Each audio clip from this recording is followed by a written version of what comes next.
이젠 자연스럽게 국민들이 아파트를 선호하는 형태로 바뀌어버린 것 같아요. 너무 살기 좋다 이렇게 돼버린 것 같은데 이거는 어떻게 보십니까? 사실 우리나라의 아파트가 그렇게 쉽게 대중들한테 받아들여진 건 아닙니다. 이제 70년대 와서는 서민 주거 안정이라고 해서 싸고 많이 짓는, 그럼에도 불구하고 90년대 초반까지도 사실은 대중들한테 선호되진 않았습니다. 88 올림픽 끝나고 주거난 일어나면서 정부에서 이제 대량으로 공급이 될 때 시설 개선이 굉장히 많이 됐습니다. 관리가 용이한 거죠. 겨울에 따뜻하고 온수 마음껏 틀어도 되고, 그러니까 부동산 가치가 좀 오르기 시작했다는 거죠. 한 번 더 국민들한테 이제 아파트가 대세가 된 거는 IMF 이후입니다.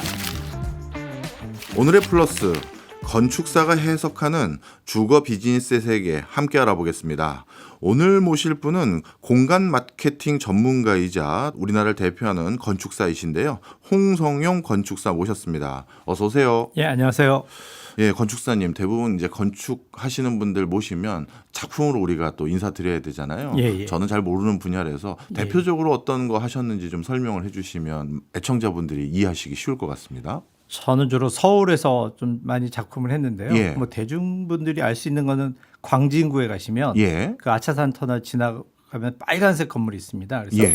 유명한 패션 디자이너의 우영미 패션 디자이너 사옥이 있고요. 그게 우영미 사옥이었군요. 예. 그다음에 이제 최근에 한 걸로는 그 한남 오거리에 예. 워렌 버핏의 점심 약속으로 유명한 스테이크하우스가 우리나라에 들어왔거든요. 예. 스미스 앤 올렌스키라고 예. 그 빌딩 최근에 준공을 마쳤습니다. 최근에 한 작품은 또 그거고요. 예. 어찌 보면 대로변에서 우리 건축사님 작품 우리가 쉽게 볼 수 있었는데 예. 그동안 몰라봤었네요. 아닙니다. 자, 그런데 오늘은 예. 저희 방송 찾아주신 이유가 있을 것 같은데 오늘 어떤 얘기 해주시나요? 저는 이제 건축사로 현업에 종사하고 있는데 예. 우리나라 분들이 건설과 건축을 좀 많이 혼동하시고 계시더라고요. 예. 그중에 이제 특히 주거 부분은 대부분 건설 회사 쪽으로 많이 생각을 하셔가지고 꼭 그렇지 않다. 그리고 주거는 정말 도시에서 가장 중요한 요소이다. 사실 아까 그 소개글에 말씀하셨던 것처럼 유럽이나 일본 이런 대다수에 가보시면은 도시가 되게 이쁘다, 뭐 풍부하다 이런 얘기 하잖아요. 예. 그 대부분이 사실은 주택입니다. 유럽이나 우리가 미국 같은 데 구경 가면 사실 도시 보러 간다 해도 과언이 아닐 정도로 도시가 너무 예쁜데 그게 생각해 보면 다 주거 환경이다. 그런 말씀이시네요. 예, 맞습니다. 그러면 그냥 대놓고 여쭤볼게요. 예. 우리는 그렇게 못 되고 아파트에 다 옹기종기 모여 살게 된 이유가 뭡니까?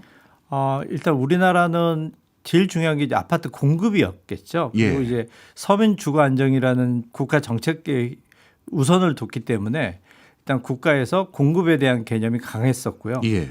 그러니까 개별 건축의 어떤 그 취향에 맞춘다기보다는 일단 머물고 쉴 곳을 많이 배포해야 됐습니다. 그러다 보니까 선택된 게 아무래도 반복적인 생산이 가능한 아파트 형식이었고, 그 아파트 형식이 이제는 우리나라 국민들한테는 그냥 뭐라 그럴까요? 찰떡궁합? 그렇게 맞아 떨어진 거죠. 그래요? 예. 이제는 국민소득이 우리도 이제 4만 불을 앞두고 있는 상황에서 이제는 우리도 유럽처럼 뭐라고 할까요? 단독주택이든 다양한 형태의 주거공간 이런 거를 눈높이가 거기까지 올라갈 수도 있을 것 같은데 여전히 아파트를 선호하는 이유는 뭐예요? 굉장히 말이 길어질 수도 있는데 네. 간단하게 얘기하면 집가하고 관련이 있습니다. 집가, 땅값이요? 예. 집을 하나 지으려고 하면은 땅이 있어야 되잖아요. 예. 그러면 40평, 50평, 60평 정도 되는데 그 정도의 이제 집을 뭐 100%로 짓질 않는다는 거죠. 예. 그러면 20, 30% 또는 60% 정도밖에 못 짓는데 100평 정도 돼야 60평을 짓는 거고 네. 50평이면은 30평을 짓는 거죠. 그렇죠. 그러다 보니까 땅값이 올라가면은 자기가 원하는 집을 살려면 땅을 더 많이 사야 되고 그럼 개인이 이제 재정적인 한계가 있겠죠. 네. 그래서 이제 쌓아 올리는 아파트 개념이 그래서 도입된 거죠. 경제적인 이유입니다. 예. 그런데 외국도 예. 뭐 파리라든가 아니면 런던 뭐 이런 데도 땅값은 적지 않게 비쌀 것 같은데 거기는 우리처럼 막 위로 막 이제 20층도 아니라 40층, 50층 그렇게 올리진 않잖아요. 일단 도시화의 역사가 굉장히 오래된 나라들이고요. 옛날부터. 그래서 그 유럽 뭐 영국이나 우리 얘기 많이 하는 프랑스 같은 경우는 오랜 세월이 걸쳐서 그 도시 집중화가 이루어졌고 거기에 따라서 거기도 이제 일종의 우리식으로 보면 쌓아진 아파트인데 좀 더 옛날 수공예 시대에 지어졌기 때문에 좀 이쁘게 지은 거고 대신에 이제 도시의 어떤 경관이라든가 이런 개념이 일찍부터 생겼습니다. 예. 그래서 이제 어느 정도 높이라든가 전체적인 통일감 이런 거에 대한 가이드라인이 이미 17세기, 18세기부터 있었던 나라들이죠. 네. 어떻게 보면 좀 우리보다 역사성이 오래되다 보니 예, 맞습니다. 그런 역사적인 맥락 때문에 좀 달리 우리랑 예, 예. 구성이 된 것도 있군요. 예, 예. 그런데 이제는요, 뭐 역사적인 맥락 살펴봐 주셨는데, 예, 예. 이젠 자연스럽게 국민들이 아파트를 선호하는 형태로 바뀌어버린 것 같아요. 특히 뭐 신도시뿐만 아니라 서울 도심지에 재건축 재개발하는 단지들 보면 갔다 와서 구경 갔다 온 사람들 대부분의 예, 예. 반응이 너무 살기 좋다 예, 예, 이렇게 예. 돼버린 것 예. 같은데 이거는 어떻게 보십니까? 사실 우리나라의 아파트가 그렇게 쉽게 대중들한테 받아들여진 건 아닙니다. 예. 1960년대, 50년대 말에 이제 성북구 종암동에 네. 아파트가 처음 생겼거든요. 그때는 이제 그 환경 개선 이런 개념이었어요. 위생 이런 예. 개념. 그러다가 이제 70년대 와서는 불도저 시장이라고 하는 시장이 있었습니다. 그래서 서민 주거 안정이라고 해서 산동네에다가 뭐 공동 화장실 이런 개념으로 해서 싸고 많이 짓는 그런 아파트를 공급했었거든요. 네. 그래서 우리나라 대중들한테는 70년대까지는 아파트는 좀 선택의 대상이 아니었습니다. 그런데 이제 70년대 후반 들어와서 이제 대표적인 게 이제 온수입니다. 예. 뜨거운 물이 겨울에 나온다. 그러니까 이게 가장. 굉장히 큰 메리트였고 그럼에도 불구하고 80년대 후반, 90년대 초반까지도 사실은 대중들한테 선호되지는 않았습니다. 네. 근데 이제 88 올림픽 끝나고 주거 폭등이 뭐 주거난 일어나면서 정부에서 이제 뭐 200만 호 주택 이런 공급이 있었죠. 그래서 예. 대량으로 공급이 될 때 시설 개선이 굉장히 많이 됐습니다. 그래서 사람들이 특히 주부들 입장에서 봤을 때는 관리가 용이한 거죠. 네. 뭐 연탄불 안 갈아도 되고 겨울에 따뜻하고 온수 마음껏 틀어도 되고 이런 편의성 때문에 이제 선택되기 시작했고 그 다음에 이제 90년대 와서는 결정적인 거는 사실은 가격입니다. 네. 그러니까 부동산 가치가 일단은 좀 오르기 시작했다는 거죠. 네. 그리고 한 번 더 국민들한테 이제 아파트가 대세가 된 거는 IMF 이후입니다. 네.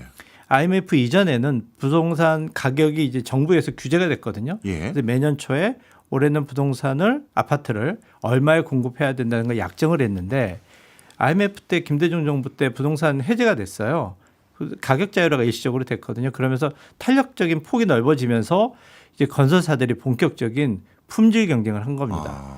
그전에는 우리가 책에서 학자들이나 건축사들이 1층에 정원이 있으면 좋겠다 뭐 이런 얘기를 했는데 예. 그게 사실은 돈의 논리 때문에 안 됐던 건데 그게 해제가 되니까 경쟁을 해야 되잖아요. 그러니까 예. 이제 조금 더 좋은 거. 그게 이제 첫 번째로 선택된 게 지하 주차장. 네. 지금도 재건축 재개발할 때 최우선 순위가 주차 요구거든요. 지하 주차장, 그다음에 지상의 정원, 그다음에 이제 점점점 올라가서 건물의 외장은 돌로 마감한다든가, 뭐 화강석이나 대리석, 예. 그다음에 뭐 큰 게이트 있지 않습니까? 예. 게이트에 뭐 네온 사인을 넣는다든가, 그다음에 뭐 2000년대 초반에 등장한 건데 그 옥탑에 예. 조명을 넣죠. 옥탑에. 네. 그래서 밤에 되면 이제 화려하게 뭐 라스베가스처럼 예. 건축가들은 비판하긴 하지만 일반 대중들은 내 아파트다. 그래서 그게 어떻게 보면 약간의 과시, 이 사람은 욕망이라는 게 있지 않습니까? 예. 차별화라는 그걸 자극한 거죠. 그리고 이제 와서는 엄청난 시설 발전이 돼서 현재의 아파트 최근에 뭐 공사비가 평당 1,000만 원이 넘는 시대의 아파트들은 우리가 이제 교과서에서 얘기하는 아파트라고 부르기가 좀 민망한 이제는 말 그대로 맨하탄에 있는 예. 고급 콘도미니엄 레벨인 거죠. 그런 것 같아요. 네. 예전에는 우리가 아파트를 고를 때 하드웨어적인 부분을 고려하면서 어느 게 더 좋다 나쁘다 그랬는데 점점 이게 2000년대 이후부터 조금씩 꿈틀대더니 이제는 서비스 개념이 붙어 있는 맞습니다. 것 같습니다. 그런 실제 요즘 사례들이 있나요? 더? 지금 뭐 예능 프로 중에 구해줘 네. 홈즈 제가 얼마 전에 봤는데 밥을 주는 아파트 예. 그게 이제 서비스 레지던스. 그렇네요. 그게 그것도 맨하탄에 서비스네요. 있는. 예. 예. 그러니까 그런 거를 우리가 아파트먼트라고는 안 하죠. 그렇네요. 그러면 이런 추세가 계속되다 보니까 일어나는 자연스러운 현상일 수도 있을 것 같은데 예. 우리나라는 그냥 어느 아파트 삽니다 그러면 그걸 마치 경제적 신분을 보여주는 대표적인 수단처럼 돼버린 것 같아요. 그렇죠. 동의하시죠? 예. 이건 뭐 아마 동의 안 하실 분은 없을 것 같은데 이게 우리나라만 있는 현상입니까? 아니면 외국은 이렇게 뚜렷하게 어느 아파트 살아요가 마치 경제적으로 딱 딱지가 붙는 그런 현상이 좀 없나요? 비슷하다고 봅니다. 아, 비슷해요? 왜냐하면 동네를 얘기하잖아요. 네. 뭐 우리나라도 드라마에서 뭐 평창동 삽니다, 네. 뭐 성북동 삽니다 그러면 그 동 자체가 굉장히 부유한 그렇죠. 상징이잖아요. 예. 그게 이제 우리 같은 경우는 아파트 단지로 되는 거죠. 근데 사실 그 송파구에 있는 아파트 같은 경우는 거의 만 세대잖아요. 네. 1만 세대면 곱하기 보통 세 가구라고 그 3인 가족이라고 치면은 3만 명이 사는 곳이거든요. 네. 그건 타운이에요. 예. 외국 같은 경우는 시티로 얘기하는데 어. 그 시티의 집값을 보면은 지금 말씀하신 것처럼 어떻게 보면 경제적 수준을 얘기를 할 수가 있는 거죠. 그게 이제 우리나라 사회에서는 우리가 특히 또 경쟁이 심한 사회다 보니까 이런 계급 의식이 좀 암묵적으로 그게 노출되는 게 아닌가. 근데 도시나 이 아파트의 역사를 보면은 전혀 다른 얘기입니다, 사실. 예. 전혀 다른 얘기라는 건 어떤 의미세요? 많은 뭐 유튜버나 방송이나 이런 데서 이제 일반 대중들도 아파트 역사는 대충 알고 계실 거예요. 예. 근데 이 아파트라는 아이디어를 낸 사람이 이제 꼬르비제라는 사람인데 예. 이 꼬르비제라는 사람이 오늘날의 우리처럼 지금 고급을 얘기하거나 아니면 계층을 얘기하는 사람이 아니고 예. 만민평등의 약간 사회주의 철학을 기반으로 하고 예. 있는 건축가였습니다. 예. 그래서 파리라고 하는 도시에 귀족들이나 부유한 사람만이 집을 살 것이 아니다. 왜냐하면 인프라가 다 갖춰져 있잖아요. 예. 상하수도 돼 있고 도로 돼 있고 전국으로 가는 철도망이 돼 있으면 이런 것들을 대중들이 누려야 된다라는 얘기예요. 그래서 대중들이 누릴 수 있는 방법은 상식적으로 땅을 해결하지 않으면 불가능하거든요. 그래서 나오는 아이디어가 쌓아 올리는 개념입니다. 아주 밀집되게 작은 공간에서 여러 사람이 살 수 있어야지만 만민평등을 실현할 수 있으니 그렇죠. 그런 관점에서 아파트란 초기 모델을 생각한 거군요. 그렇죠. 그런데 처음엔 그랬는지 모르겠습니다만 지금 전 세계적으로 결과를 보면 어느 동네에 어느 아파트에 살고 있습니다가 경제적 신분이라고 해야 될까요? 상황을 대변하는 대표적인 어떻게 보면 브랜드가 돼버렸는데 네. 우리나라 역대 정권에서도 이거 좀 해결해 보려고 뭐 노력들을 많이 했습니다만 이건 뭐 이렇게 완화하는데 기여한 정권이 없어 보이는데 전 세계적으로 네. 이런 추세가 좀 개선되거나 지역마다 어느 동네는 뭐 상급지, 뭐 어느 동네는 중급지 이렇게 구분되는 걸 좀 해결한 사례가 있어요. 사실 인간의 욕망이 자본주의나 시장 경제에 작동하는 거잖아요. 네. 그런 범위 안에서는 불가능하다라고 보고요. 어느 정도는 인정해 줘야 된다. 예. 다만 사회적 기능이나 도시적 기능이라는 게 있습니다. 예. 그건 이제 토지 점유하고도 관련이 있는데 그래서 맨하탄 같은 경우는 센트럴파크라는 큰 공원이 있잖아요. 그렇죠. 그 공원의 그 용적률을 규제를 해요. 용적률 예, 근처를 대신에 어떻게 하고 있냐면 사고 팔 수 있게 해줍니다. 네. 그러니까 내가 땅을 10평을 갖고 있는데 나는 지금 5층밖에 못 짓는 사람이에요. 근데 나한테는 10층을 지을 수 있는 권리가 있는 거예요. 예. 그럼 옆에 자본가한테 5층을 지을 수 있는 권한을 팝니다. 예. 그렇게 해서 센트럴파크 주변의 건물 높낮이들이 결정되거든요. 네. 그러니까 일괄적인 규제가 아니라 너희들끼리 합의 봐라. 다만 센트럴파크라는 거를 볼 수 있는 50%는 열어둬라. 어쨌든 총량의 개념에서 보면은 예. 50%는 열려지는 거잖아요. 네. 그러니까 이런 개념이 도시의 어떤 뭐라 그럴까요? 불특정 다수한테 공개되는. 그래서 이제 뭐 격자형 가로라든가 시애틀이나 맨하탄을 보시면 격자형으로 돼 있습니다. 그래서 건물과 건물 사이가 떨어져 있는 거죠. 네. 그런 이유 때문에 이제 1950년대 맨하탄에서 게이티드 커뮤니티라는 아파트 단위가 있었는데 예. 그걸 재개발입니다. 근데 만들고 보니까 그 공간을 이용할 수가 없는 거예요, 다수가. 왜냐하면 크게 섬 안에 가로막고 있으니까 성벽처럼. 그래서 이런 식의 도시계획은 안 되겠다. 그래서 개발을 허용해 주되 기브앤테이크를 하는 겁니다. 네. 더 높게 해주는 대신에 열어라. 그러니까 통과 교통을 만들어주는 거거든요. 예. 그리고 건물을 단위를 블록별로 쪼개는 겁니다. 예. 그렇게 만들어진 게 월스트리트 앞에 있는 역시 여기도 고급 주거지인데요. 예. 배터리 파크 시티라는 데입니다. 그렇군요. 그 센트럴파크 말씀 주셔서 기억나는 게 센트럴파크 근처에 굉장히 아주 좁은 공간에 아주 높은 건물이 올라간 게 있어요. 굉장히 높은. 그거는 아니 이 근처는 도시 계획할 때 뭐 스카이라인을 일괄적으로 맞추고 그런 게 없나 싶었는데 그것도 어떻게 보면 주변에 그 산 용적률을 산 거군요. 예, 맞습니다. 아, 그럼 이것도 여쭤볼게요. 뉴욕을 가면 예, 예. 도시가 통일감 있는 미학 이런 건 기대하지 못하고 다른 형태로 볼거리는 좀 있어 보입니다. 예, 예. 그런데 프랑스 파리 같은 데 가보면 구시가지는 딱 스카이라인이 모든 건물의 높이가 다 똑같고 예. 외장재도 다 비슷한 예, 외장재를 예, 쓰고 그 뭐랄까 조각이라고 해야 되나 이런 것도 예. 좀 통일감이 있는 것 예, 같아 예, 보여요. 이게 도대체 어떤 지향점을 가지고 이렇게 달라진 건지가 궁금해요. 가장 중요한 거는 도시를 어떻게 볼 거냐. 예, 그다음에 이제 어떻게 통일감을 부여할 거냐. 이 부분인데요. 예, 프랑스 파리 같은 경우는 이미 18세기 때 오스만이라는 시장이 등장하면서 도시의 구조를 좀 더 위생적이고 그다음에 관리 체계형으로 바꾼 겁니다. 예, 그러면서 이제 과감한 좀 무리수였죠. 그 당시에 굉장히 그래서 폭력적인 행위도 벌어졌고 행정부의 굉장히 강력한 집행이 있었죠. 예, 근데 결과적으로는 도시가 굉장히 위생적이 됐습니다. 예, 뭐 상하수도라든가 가로라든가 뭐 이런 것들이 정비가 돼 있고 그러면서 높이에 대한 가이드라인도 정해졌고요. 그 당시에 이제 뭐 불이 나면 그 당시에는 뭐 소방차가 지금처럼 올라갈 수가 없잖아요. 그러니까 그 어느 정도의 한계선을 정한 거죠. 예, 그리고 이제 사통팔달 교통에 대한 수단 체계 이런 시스템이었고 그 질서 정연하게 컨트롤되는 역사가 지금까지 이어져 내려오는 겁니다. 네, 그 프랑스는 이제 그걸로 되게 유명한 나라이기도 하고 대신에 선택과 집중이 있어요. 예, 예를 들면 라데팡스 지역 같은 데 가보시면 뭐 맨하탄 뺨치는 초고층이 그렇죠. 지어져 있거든요. 예, 그러니까 이제 어느 것이 좋다 나쁘다라고 할 수 없는데 어쨌든 파리는 그런 도시계 대부분 대륙이 그렇습니다. 네. 유럽 대륙은 예. 뭐 독일 특히 독일도 마찬가지고요. 뭐 덴마크 이런 데 대부분 어떤 그 높이나 이런 것들을 선택과 집중의 정책을 펴고 있고 대부분 도시들이 집중된 도시보다는 중소단위의 큰 도시들을 그러니까 제가 면적으로는 안 큰데 기능은 큰 예, 개별 부가가 되는 거죠. 그런 도시들이 발달해 있고 대신에 이제 영국이나 미국 같은 경우는 그건 너희들이 합의 봐라 하는 개념이 좀 있습니다. 예, 그 영국은 사실은 내각제잖아요. 예. 그래서 런던을 가보시면 파리랑 눈에 확연하게 비교가 되는데 맨하탄도 비슷합니다.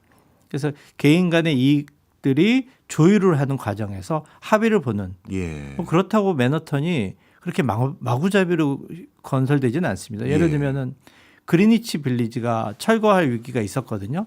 그 그리니치 빌리지는 뭐 한 6층, 5층 정도 그런 낮은 건물들 타운인데 뉴욕대에 있는 근처에. 근데 1960년대 거기를 이제 싹 헐고 예. 초고층 진짜 여기도 맨하탄 그 월스트리트나 아니면 5번가처럼 네. 그런 움직임이 있었는데 제인 제이콥스라는 저널리스트가 있는데 이분이 이제 도시를 굉장히 잘 관찰하는 또 글쟁이에요. 예. 이분이 결사반대한 겁니다. 자, 나하고 뜻을 맞는 사람들 모아서 방어를 한 거죠. 근데 예. 어떻게 보면 그렇게 막아선 그리니치 빌리지가 지금은 맨하탄의 큰 자산입니다. 그렇군요. 이 얘기를 왜 여쭤봤냐 하면요. 우리나라 서울을 이렇게 외국인들 모시고 이제 투어 비슷하게 보여드리고 있다 보면 가장 많이 보이는 게 대규모 아파트 단지들이 워낙 많이 맞습니다. 보이다 보니 저것들은 뭐냐 이렇게 여쭤보세요. 예. 그런데 그걸 또 왜 여쭤보냐 물어봤더니 아까 저 단지를 또 본 것 같은데 맞습니다. 또 보였는데 이상하다. 우리 계속 돌고 있는 거냐? 그래서 아니다. 같은 건설사의 브랜드 아파트다. 제가 이렇게 얘기를 드렸거든요. 어떻게 보면 이제 서울이 우리나라의 대표적인 관광 자원이자 우리가 지켜야 될 공간적인 유산일 텐데 이 소수의 한 10대 건설사들이 대규모로 아파트 단지 짓는 걸로 서울의 미관을 꽉 채우는 거 이게 맞는지 잘 모르겠어요. 사실은 미관이란 개념이 없죠. 없어요. 예. 앞에서 말씀드렸던 것처럼 공급의 개념이 중심이었기 때문에 그리고 이게 이제 되게 아이러니한 게 뭐냐면 20세기 초반에 꼬르비제가 얘기했던 아파트는 표준화거든요. 네. 그러니까 표준화라는 게 뭡니까? 부재의 통일성이기 때문에 경제적이라는 얘기잖아요. 원가 코스트가 내려가는. 네. 그래서 공급을 싸게 많이 할 수 있는 장점이 있는 거죠. 근데 우리는 그 시스템을 도입을 했는데 그걸 이제 그 시장에 적용을 한 겁니다. 예. 그러다 보니까 이게 이제 기업 입장에서는 싸게 많이 동시에 공급할 수 있는 생산품이 된 거죠. 네. 근데 이 부분 때문에 우리 소비자들, 주거인들이 집을 사는 분들이 안 좋아했었는데 네. 그거를 부추긴 게 사실은 분양가예요. 분양가가 조금씩 오르니까 쌀 때 사자. 그래서 이제 프리미엄이라는 게 생기면서 어떻게 보면 시너지가 된 거죠. 그렇군요. 어찌 보면 좀 살기 좋은 집을 빨리 한 채라도 더 공급하겠다라는 그 역사적 맥락 때문에 예. 우리 도시와 우리의 예. 지금 주거 선호 현상이 지금과 같은 꼴을 갖게 된 예. 거다. 이런 맥락에서 이해하면 예, 되는 맞습니다. 거군요. 예. 그런데 그렇게 어떻게 보면 외국처럼 부티크 형태로 소규모 단지를 소규모 건축사와 건설 회사가 굉장히 개성 어리게 만들고 하는 그런 건 우리가 이제 놓쳤다 하더라도 예. 대규모로 단지를 단기간에 조성하는 데는 우리가 세계적인 역량을 갖게 된 것 예, 같은데 맞습니다. 그럼 이런 고민, 우리랑 비슷한 고민하는 외국 국가에 이런 모델들을 우리가 수출하고 우리 건축사님들 같은 분들과 건설회사 같이 나가서 대규모 단지 조성하고 이런 것들은 우리가 경쟁력 있는 거 아닌가요? 많이들 그렇게 얘기를 하시는데 네. 실제로 해외 나가서 우리나라 아파트 건설사들이 성공한 사례가 거의 없습니다. 왜 그렇죠? 일단 주거라는 게 우리가 하드웨어로 보면 그냥 콘크리트 덩어리로 만드는 고층 건물인데 예. 여기 문화가 있습니다. 주거 문화라고 하잖아요. 네. 그러니까 관습이라는 것도 있고 예를 들면 1990년대 우리나라 건영이란 건설사가 이제 중국에 진출했단 말이에요. 네. 그래서 중국의 집들을 보면 되게 허름하고 정말 보잘것없고 그래서 중국은 이제 우리한테 시장이다 해서 모델하우스를 지었습니다. 중국인들 반응도 굉장히 좋았어요. 근데 막상 분양을 했는데 분양이 거의 안 됐습니다. 네. 이유가 뭐냐면 우리가 못 살았다고 하는 중국인들이 봤을 때 표준화라는 게 싫은 거예요. 그러니까 어떻게 집이 다 똑같아? 그래서 이제 나중에 그 건영의 지사로 파견됐던 분들이 중국 아파트를 어떻게 분양하나 봤더니 현관문을 딱 열고 봤더니 아무것도 없는 거예요. 네. 그냥 콘크리트 바닥, 수도 배관 딱 그것만 있고 그럼 나머지는 알아서 하는 거죠. 중국이 저도 들었어요. 예. 아파트 구매하면 도배부터 바닥까지 자기가 알아서 하는 거다. 예. 그게 오히려 건설사가 뭐 대충 해고 마무리하는 게 아니라 배려하는 면이 있는 거군요. 그렇죠. 그리고 이제 사실은 그렇게 하면서 가격도 낮추는 거고요. 예. 대신에 중국 아파트들이 이미 90년대부터 거기에 이제 돈을 좀 마진을 못 붙이잖아요. 네. 그러니까 조경에 엄청 신경을 썼습니다. 조경. 예. 그러다 보니까 우리랑 좀 다른 관점, 철학 이런 걸 가지고 있는 소비층까지 있다 보니 그렇죠. 그러다 보니 우리가 지금 이게 경쟁력으로 해외에서는 먹히는 그런 건 아니군요. 예. 이해했습니다. 그러면 자연스럽게 이제 조경 좀 여쭤보려고 해요. 예. 우리나라 사람들이 가장 선호하는 아파트 단지는 한강변에 예. 한강변 인프라를 이용할 수 있는 아파트들을 되게 선호하는 것 같아요. 물론 예. 외국도 다 강변 아파트들이 예. 다 비싼 건 사실이지만 예. 그런데 이제 점점 예. 우리도 눈높이가 높아지다 보니까 집 근처에 공원 있거나 아니면 산책로 있거나 이런 걸 선호하는데 예. 외국은 그 비싼 공간에 어떻게 공원을 이렇게 큼지막하게 중간중간 많이 만들고 예. 우린 왜 없는지 이게 궁금합니다. 공원도 역사가 있습니다. 그래서 예. 이제 대부분 한 80년대, 90년대까지는 외국도 그게 우리가 면의 공간이라고 하거든요. 예. 그래서 면의 공원이 만들어지다가 요즘은 선형 공간이 만들어집니다. 우리나라도 유명한 게 있죠. 경의선 숲길, 그 연남동에 있는. 네. 예. 근데 이 연남동 숲길 같은 거 자세히 보시면 다양한 행위들이 벌어져요. 예. 그리고 그 양쪽으로 카페라든가 레스토랑이 생기고 이런 생활형 공간을 보통 이제 우리가 30분 도시, 15분 도시 얘기하잖아요. 네. 거기에 있는 필수적인 공원입니다. 음. 근데 이제 유럽이나 이런 미국이나 이런 데도 최근에 와서는 이런 가로형 공원을 늘려가는 추세고요. 그러니까 이건 어떻게 보면 인간의 정서적인 욕망 그런 것도 적용되는 것 같고요. 그래서 우리나라 아파트들도 아마 그런 식으로 전환이 되지 않을까 싶습니다. 다만 이제 조금 더 부연 설명 좀 보완이 됐으면 하는 거는 좀 개방성입니다. 개방성은 뭐예요? 예. 그러니까 지금 우리나라 같은 경우는 아파트가 다 폐쇄형으로 이제 단지로 돼 있지 않습니까? 예. 그래서 도시에서 사실은 떨어진 섬으로 움직이고 있거든요. 근데 도시 전체의 기능이 아니라는 거죠. 예. 그래서 어떻게 보면 우리나라 아파트 주민들은 좀 거부감이 있는데 왜냐하면 불특정 다수가 내 아파트를 지나간다 되게 불쾌하게 생각하고 저항이 있는데 사실은 경험해보지 못했기 때문에 그렇다. 예. 그러니까 아까 말씀드린 것처럼 맨하탄의 배터리파크 시티 같은 경우는 뭐 안에 버스도 마을버스도 지나갑니다. 예. 편의성이 있는 거죠. 예. 대신에 세큐리티라든가 이런 것들은 다 보장이 되고 있고요. 저는 충분히 가능하다고 보고요. 그렇게 예. 되면은 사실은 밀도를 더 높여줘도 됩니다. 사실 우리나라에서도 그 비슷한 시도들을 몇 차례 지금 하고 있는데 예. 주민들의 협조가 좀 미온적이다 보니 잘 안 되는 대표적인 사례가 얼마 전에 재개발 재건축 마무리됐던 그 예. 아파트 단지를 꼽을 수 있는데 서울시에서는 그 안에 있는 다양한 커뮤니티 시설을 외부인들에게도 이용할 수 있게끔 해준다는 조건으로 건축 관련한 규제를 완화해줬다고 들었거든요. 맞습니다. 근데 정작 단지 다 짓고 났더니 외부인 출입 금지 팻말 붙여 있고 문으로 막아놓고 이런 것들은 어떻게 해야 될까요? 저는 그 거주자들한테 비난할 일은 아니고요. 예. 그건 모든 인간이 갖고 있는 속성입니다. 그러니까 정책이 순진한 거죠, 사실은. 네. 그래서 정책이 좀 더 디테일하게 고민을 해서 예. 기브앤테이크거든요. 예. 사실 용적률 인센티브라든가 개발 인센티브를 정책으로 주는 거잖아요. 예. 그 정책에 대한 어떤 대응을 바라는 건데 그 대응 자체가 잘못됐다. 저는 그렇게 보고 있습니다. 그래서 우리나라에 이런 가능성이 있는 게 예를 들면 분당에 가면은 정자동 카페거리라고 하는 데 있지 않습니까? 예. 거기를 보시면은 다 아파트예요, 사실은. 근데 블록별 아파트인 거죠. 충분히 우리나라도 가능성이 있습니다. 그래서 파크뷰 같은 경우는 인공 데크를 2층에 만들어서 정원화를 꾸며놨거든요. 예. 그래서 뭐 반포나 이런데 특히 이제 제가 이런 데는 뭐라고 말씀드리냐면 지하철이 환승이 되잖아요. 예. 그러니까 대중교통의 인프라가 불특정 다수가 누려야 됩니다. 사실은 청년도 누려야 되고 이런 곳들은 과감하게 용적률을 뭐 한 800%, 700% 이렇게 해주고 예. 그 올라간 프로테지만큼 공공시설이나 이런 걸 해주는 거죠. 그리고 네. 요즘에 조합원 부담금 늘어났잖아요. 그렇죠. 그분들한테 그런 거를 분담하지 않게 개발할 수 있는 어떤 뭐라 그럴까요? 견인책 이런 걸 해준다 그러면 저는 충분히 가능할 거라고 봅니다. 외국도 그런 식으로 제공도 해주면서 공공 인프라를 확보하는 그런 식으로 딜이 이루어지나요? 많이 그렇게 진행이 되죠. 그렇군요. 알겠습니다.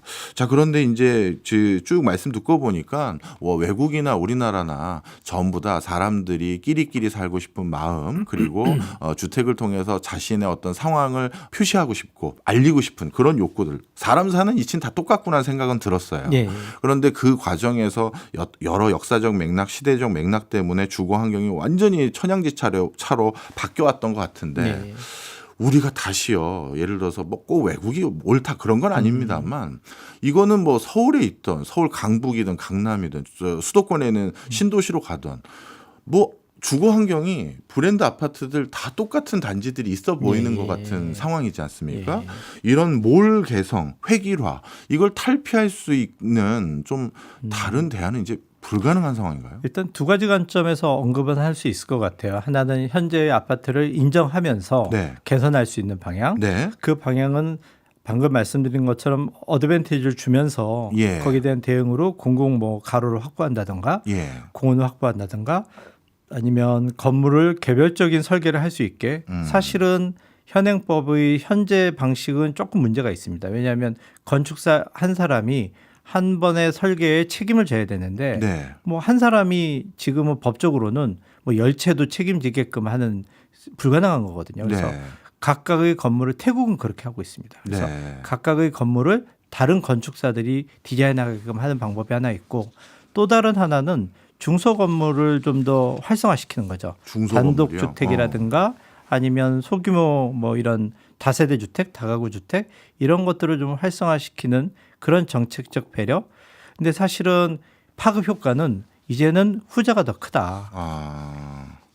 그럼 후자를 더 우리나라에는 적합한 모델로 보시는 거네요. 특히 인구가 소멸되고 있는 현재 시점에서는 우리나라 지방 도시들 같은 경우는 저는 더욱더 그렇다고 봅니다. 네. 예를 들면은 우리나라 뭐 대규모 아파트 단지들의 업무 구조를 보시면 큰 회사가 움직이거든요. 네. 그리고 이제 그 인력 수급도 큰 회사들을 해요. 외주사들도 뭐 매출이 뭐 몇천억에서 조가 넘는 외주사들도 있습니다. 예. 그런 회사들은 생산성이 굉장히 중요하기 때문에 인력 수급도 그렇게 합니다. 그러다 보니까 외국에서 데려오는 거죠. 그러면 예를 들면은 뭐 부산에 뭐 현대건설에서 짓는 아파트 단지가 있다. 그러면 현지의 그 낙수 효과라고 하잖아요. 예. 경제적 효과가 굉장히 적어요. 네. 왜냐하면 본사에서 다 결제하고 움직이기 때문에 그러면 예전에는 밥집이라도 됐는데 이제는 그 위생의 문제, 뭐 식중독 이런 것 때문에 대규모 아파트 단지는 그 안에 다 있습니다. 네. 그러니까 그 지역 경제에 별로 도움이 안 되죠. 예. 근데 방금 말씀드린 것처럼 소규모 뭐 단독주택이라든가 다세대 주택을 그렇게 할 수는 없잖아요. 그러면 그 동네에 있는 음식점에서 음식을 사 먹고 그 동네에 있는 철물점에서 물건을 사고 그 동네에서 이제 경제적인 소비가 이루어지는 거죠. 그렇겠네요. 예. 그래서 작은 경제 생태계가 활성화가 된다. 사실 이 부분 때문에 어떻게 보면은 미국이나 일본 같은 데서 대규모 아파트 정책을 국가에서 시행하지 않는 것이 아닌가 예. 이런 생각도 듭니다. 네. 일본이나 외국은 어떻습니까? 우리나라는 10대 건설사가 전체 주택, 새로 생긴 전체 주택의 거의 60-70%를 20대 건설사가 다 공급하고 있는 구조인데 예. 과점화됐다고 해야겠죠? 그렇죠. 뭐 일본은 어떤가요? 일본이나 미국은 완전히 다르죠. 예. 그러니까 지역별 거점별로 그 지역 기업들이 움직이고 있고요. 일본 같은 경우는 거의 단독주택이 노무라 증권에 제가 자료를 보니까 19년도 자료를 보니까 연간 95만 채에서 100만 채 정도가 예. 신축, 증축, 개축이 이루어진다고 합니다. 그러면 이 건물들이 다 작으니까 전국에 그 정도의 일자리와 그 정도의 그 산업 생태계, 작은 소상공인 생태계가 활성화되는 거죠. 네. 근데 그게 좀 특이한 게요. 일본은 목조 건물이 제 눈에는 많이 예, 보였거든요. 근데 목조 건물은 우리 석재로 만든 건물보다 수명이 짧을 것 같은데 예. 그러면 개축이거나 증축이 아니라 완전히 헐고 신축으로 막 올리고 그런 행위가 더 보편적이어야 되는 거 아닌가요? 목조는 오히려 증개축이 편합니다. 아, 그래요? 예. 부재만 발달해 있습니다. 그러니까 일본, 미국도 마찬가지고요. 사실 예. 미국도 목조 주택이 상당수거든요. 뭐 아파트도 목조로 짓습니다. 목조 같은 경우는 그렇게 시장이 활성화돼 있으니까 부재가 많이 발달해 있어요. 예. 그러니까 부재들이 많이 발달해 있기 때문에 예를 들면은 뭐 우리 같은 경우는 대형사가 한데 크레파스를 치면은 우리 7개 색밖에 없는 거고 예. 일본이나 미국은 100가지 색이 있는 겁니다. 그리고 이제 목조라는 거는 일반인도 조금 훈련을 받으면 그 부분 문제 있는 부분만 교체가 가능해요. 그렇죠, 그렇죠. 근데 이제 콘크리트는 그게 불가능하죠. 네. 이게 참 전 이해가 잘 안 갔습니다. 네. 우리나라는 생각보다 예전에는 나무 자체가 별로 없어서 산림 녹화 열심히 했던 나라일 맞습니다. 정도인데 그런 우리나라는 당연히 뭐 그러면 석재를 중심으로 건축 행위가 많이 예. 유발됐을 것 같고 근데 조선시대는 또 우리 목재 중심의 건축 문화가 있었고 예. 일본 같은 경우는 그리고 미국 같은 경우는 석재가 귀하고 상대적으로 목재가 많아서 그래서 건축 문화가 이런 용이성 때문에 발달했다 이렇게 봐야 되나요? 어떻게 된 예, 겁니까? 그렇게 보시면 됩니다. 아, 그래요? 예. 알겠습니다. 그럼 우리나라는 앞으로도 목조 주택을 바탕으로 한 단독주택 짓는 거는 쉽지는 않겠는데요? 지금 많이 보급은 되고 있고 뭐 그 정부에서도 이제 그 뭐죠? 친환경 정책 예. 이걸로 이제 하고 있는데 목조 주택이 활성화되려면 사실은 단독주택 시장이 굉장히 커져야 됩니다. 네. 그게 일종의 하나의 산업화가 이루어져야 되거든요. 근데 이제 아직까지는 그게 좀 미흡한 상황이고 일본 같은 경우는 뭐 연간 95만 채, 뭐 데이터를 보면 2035년쯤 되면 이제 일본도 고령화가 돼서 연간 65만 채로 줄어든다고 하지만 그래도 대부분 이제 단독주택이거든요. 그러다 보니까 목조 시스템 부재들이 굉장히 발달해 있고 그런 발달함이 결국 이제 기업들로 하여금 또 새로운 시장 개척을 하게 만드는 거죠. 네. 그러니까 뭐 우리나라에선 패션 회사로 알고 있는 무인양품, 예. 무지라는 회사가 2007년도부터 주택 사업을 시작했습니다. 예. 그런 것도 가능한 이유가 되는 겁니다. 이게 참 그 또 당황스러운데요. 예. 우리 어르신들이 늘 얘기했던 게 있거든요. 집 한 번 지어보면 엄청 늙는다. 예. 건설 회사 또는 건축사 분들하고 또 싸움도 있고, 예. 아니 좀 이렇게 바꿔주세요 하는데 예. 그분은 또 그분들 생각이 있으실 테니까 예. 그러다 보니까 이게 집 한 번 짓고 나면 다신 집 지을 생각 안 한다라는 게 예. 있거든요. 예. 근데 외국은 좀 전에 일본만 하더라도 단독주택 예. 비중이 그렇게 높다고 한다면 예. 우리보다 뭐 제도적으로 좀 뭔가 집을 쉽게 짓고 신뢰할 수 있게 짓고 용이하게 관리할 수 있는 인프라가 많은 건가요? 일단 소비자가 많기 때문에 인프라가 개발이 된 거고요. 아, 그다음에 이제 일본 같은 경우는 어떤 특징이 있냐면 매매에 대한 고려를 많이 안 합니다. 예. 그러니까 내가 살아있는 동안 계속 사는 거군요. 예, 그리고 내 마음대로 살자. 아. 그래서 굉장히 개성화가 이루어져요. 예. 그러니까 예를 들면은 주택에 문이 없는 집. 그러니까 모든 방을 나는 우리 가족이 문 닫고 있는 거 싫어하는 집주인은 문을 없애버립니다. 예. 뭐 예를 들면 그 프리츠커상이라고 우리나라에서 많이 얘기하는 네. 그 세계적인 건축상을 받은 니시자와 류이라는 건축사가 있는데 이 젊은 건축사가 그 모리야마 하우스라는 집을 지었는데 얼마나 재밌냐면 거실에서 방을 가려면 밖에 나갔다가 다시 들어가야 돼요. 네. 그리고 거실에서 화장실을 가려면 밖에 나와서 다시 들어가야 됩니다. 예. 그러니까 특이하네요. 각각의 방들을 독립된 덩어리로 다 분리를 시킨 거예요. 그러니까 어떻게 보면 사생활 보호나 되나? 근데 그 집 주인은 자기는 그게 로망인 거예요. 그러니까 이게 가능한 이유가 뭐 나중에 매매하겠다 이런 생각도 없고 내 집 내 맘대로 살고 싶다. 그게 가능한 사회가 되는 거죠. 네. 어찌 보면 프리츠커상이 건축의 어떤 뭐 지표는 아니지만 예, 예. 일본에서 프리츠커상을 받은 건축사가 그렇게 많은 이유도 일본에는 여러 단독주택에 대한 수요가 있다 보니 그렇습니다. 이런저런 거 시도하다 보니 예. 역량도 높아지고 결과물도 좋아지는 이런 맞습니다. 선순환이다 이렇게 이해하면 될까요? 그렇죠. 그렇죠. 아 그렇군요. 그건 미국이나 유럽도 마찬가지입니다. 그러면 우리 지금 3기 신도시 하고 있고 예. 모르겠습니다. 제 생각에는 또 정권 바뀔 쯤이면 4기 신도시든 3.5기 신도시 또 나올 것 같은데 예, 예. 그러면 그런 신도시 중에 하나는요. 예. 지금 계속 지적하고 있는 게 우리 몰 개성화, 획일화 도시마다 예. 아무 차이가 없고 예, 예. 도시 가운데는 호수공원 다 있고 예, 예. 그 근처 맞습니다. 병풍처럼 아파트 단지 다 있고 그럴 바에는 어느 3.5기 신도시든 4기 신도시는 여기는 한옥만 짓는다든가 예. 여기는 진짜 타운하우스처럼 뭐 이렇게 그런 것만 한다든지 아니면 예. 단독주택 단지만 한다 이런 거 시도해 보는 건 불가능합니까? 그게 굉장히 아쉬운 부분입니다. 아. 그러니까 어떻게 보면 우리는 택지 개발이나 이거에 대한 그 독점을 예. LH가 갖고 있거든요. 그렇죠. 법상 그렇습니다. 그렇죠. 그러니까 민간인이 할 수가 없는 거죠. 예. 근데 방금 말씀하신 부분은 미국에 가면은 그 사업가가 자기가 꿈꾸는 도시를 만들 수가 있어요. 한 사업가가 도시를 만들어요? 예, 예. 그런 사례가 있습니까? 굉장히 많습니다. 대표 좀 하나만 뭐, 소개해 주시면. 디즈니가 올랜도에 만든 셀러브레이션 시티라는 데도 있고요. 예. 뭐 우리나라 방송에서 많이 나오는 얼바인 시티가 대표적인 예고요. 얼바인이면 어느 얼바인? 캘리포니아 얼바인입니다. 아, 예. 예. 그 캘리포니아 얼바인이라는 도시는 전체 도시 자체가 그 개인 기업이 갖고 있어요. 개인이 가지고 있어요, 도시를. 예, 예. 그래서 그 땅을 원래 사막이었는데 예. 거기를 이제 거의 뭐 한 1950년대부터 개발을 한 거죠. 예. 그래서 블럭별로 개발을 하면서 이제 테마를 줍니다. 그래서 근데 되게 재밌는 게 맨 처음에 만드는 거는 그 동네에 공원을 만들고요. 예. 초등학교를 만들어요. 네. 그 다음에 이제 임대주택을 먼저 만듭니다. 그러니까 토지부 임대주택이죠. 토지부 임대주택을 만들고 거기서 나오는 계약금으로 그 다음에 이제 그 토지부 분양주택을 만드는 거예요. 네. 땅은 안 팔고요. 그런 식으로 해서 순차적 개발로 블럭을 만들어 나가고 있습니다. 어찌 보면 개인이 다 택지를 가지고 있는 곳에서 하나하나 도시 꼴을 만들어 가기 위한 맞습니다. 그런 노력들을 해가는 사례들도 외국엔 있군요. 예. 그럼 우리나라는 국가가 어떻게 보면 이거를 거의 독점하고 있는 상황에서 예. 국가가 여기에 대한 인식 전환이 일어나지 않고서는 우리나라에서는 불가능하겠네요. 그렇죠. 지금 우리 같은 경우는 신도시 정책이 보면은 프로토타입으로 돼 있어서 그 사회자님 말씀하셨던 것처럼 예.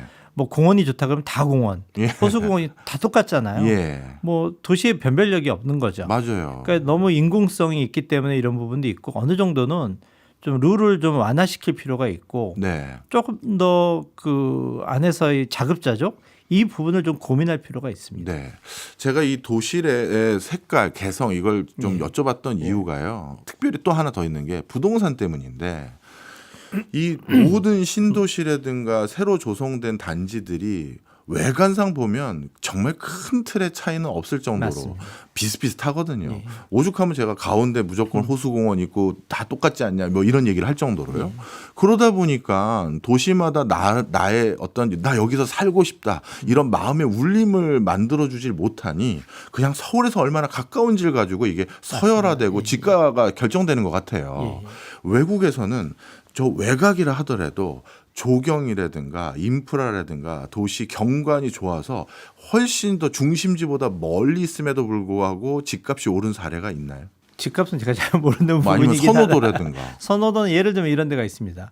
클린트 이스트우드가 예. 그 시장이었다는 거 알고 계세요? 그거 몰랐습니다. 클린트 이스트우드가 그 샌프란시스코 남단에 있는 예. 카멜바이더시라는 도시가 있는데 작은 마을인데 예.